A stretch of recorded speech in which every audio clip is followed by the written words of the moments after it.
أولاش تونا آستبي ممثل تركي من مواليد مدينة إزميت التركية بتاريخ 5/5/1988. الممثل بالغ من العمر 37 سنة، يبلغ طوله 189 سنتي، وديانته هي الإسلام.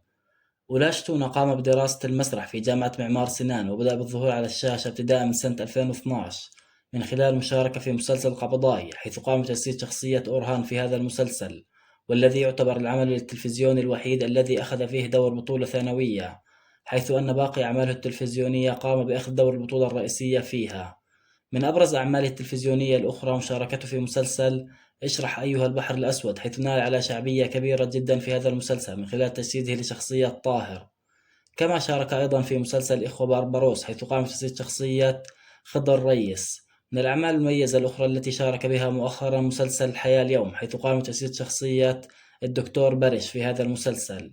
ولاش تونا أستبي، والذي يتابعه أكثر من 1,300,000 متابع على الانستغرام، يشارك حاليا في بطولة مسلسل غرفة لشخصين، حيث يقوم بتجسيد شخصية كان في هذا المسلسل الصيفي. في النهاية شكرا لكم على حسن المتابعة، رجاء الاشتراك في القناة والإعجاب بالفيديو.